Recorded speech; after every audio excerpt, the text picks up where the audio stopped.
నమస్తే, welcome to Pragathi media. నేను Aditya. Friends, తమిళనాడులో అధికార డిఎంకే కాంగ్రెస్ పార్టీల మధ్య పొత్తు విషయంలో ఇటీవల నెలకొన్న ప్రతిష్టంభన తొలగింది. నిన్నటి దాకా ఈ రెండు పార్టీల మధ్య పొత్తు కుదురుతుందా లేదా అన్న అనుమానాలు రాజకీయ వర్గాల్లో బలంగా ఉన్నాయి. మేమని రెండు పార్టీలు బలాబలాలు ప్రదర్శనకు కూడా దిగాయి. కానీ అనూహ్య రీతిలో Congress veteran leader P Chidambaram రంగంలోకి దిగటంతో రెండు పార్టీల మధ్య పొత్తు కుదిరింది. దీంతో తమిళనాడులో రాజకీయ సమీకరణాలు ఒక కొలిక్కి వచ్చినట్లుగా కనిపిస్తోంది. ఆ వివరాల్ని ఇప్పుడు చూద్దాం. తమిళనాడులో ఈ ఏడాది అసెంబ్లీ ఎన్నికలు జరగనున్న నేపథ్యంలో ఇప్పటికే పలు పార్టీలు ఎన్నికల ప్రచారంలో నిమగ్నమయ్యాయి. అయితే ఎన్నికల్లో భాగంగా అధికార డిఎంకే కాంగ్రెస్ మధ్య మరోసారి పొత్తు కుదిరింది. పొత్తులో భాగంగా కాంగ్రెస్ కు 28 సీట్లు కేటాయించింది డిఎంకే పార్టీ. ఈ మేరకు సీట్లు కేటాయింపుపై తమకు సంతృప్తికరంగా ఉన్నట్లు తమిళనాడు కాంగ్రెస్ కమిటీ ప్రెసిడెంట్ సెల్వా పెరుత్తంగై తెలిపారు. అయితే ఈసారి డిఎంకే కాంగ్రెస్ పొత్తులో కొన్ని భేదాలు ఉంటాయని, పొత్తు ఉండదని అంతా భావించారు. కానీ కాంగ్రెస్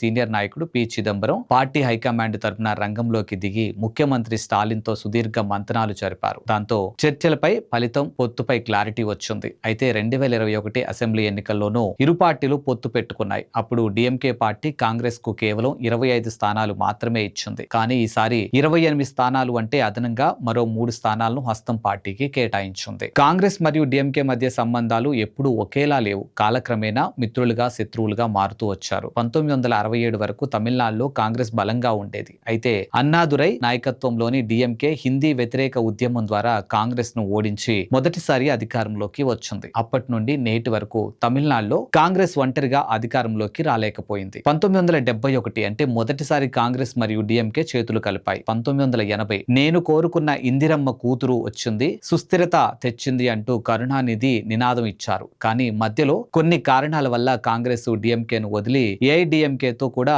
పొత్తులు పెట్టుకుంది. కేంద్రంలో యూపీఏ ప్రభుత్వం ఏర్పడడంలో డిఎంకే కీలక పాత్ర పోషించింది. ఆ తర్వాత 2009లో కూడా ఈ బంధం కొనసాగింది. 2G స్పెక్ట్రమ్, 2014 కుంభకోణం మరియు శ్రీలంక తమిళల సమస్యల కారణంగా 2014 ఎన్నికల సమయంలో ఈ రెండు పార్టీలు విడిపోయాయి. తిరిగి 2016 అసెంబ్లీ ఎన్నికల నుండి మళ్లీ ఈ రెండు పార్టీలు కలిసి పనిచేస్తూ ఉన్నాయి. 2021 అసెంబ్లీ ఎన్నికల్లో డిఎంకే కూటమి ఘన విజయం సాధించింది. ఇక స్టాలిన్ ముఖ్యమంత్రి అయ్యారు. ఇక ఈసారి తమిళనాడు అసెంబ్లీ ఎన్నికలు రసవత్రంగా సాగనున్నాయి. అధికారాన్ని కాపాడుకునేందుకు డిఎంకే ప్రయత్నిస్తుంది. తొలిసారి అధికారాన్ని చేజిక్కించుకునేందుకు దళపతి విజయ్ టీవీకే పార్టీ తీవ్రంగా శ్రమిస్తుంది. అటు ఏఐడిఎంకే, ఎన్డీఏ కూటమి కూడా ఈసారి అధికారం తమదేనని ధీమా వ్యక్తం చేస్తున్నారు. అటు తాజాగా చిన్నమ్మ, శశికళ కూడా నూతన పార్టీ పెట్టారు. దాంతో ఈసారి ఎన్నికలు హోరాహోరీ తప్పేలా లేదు.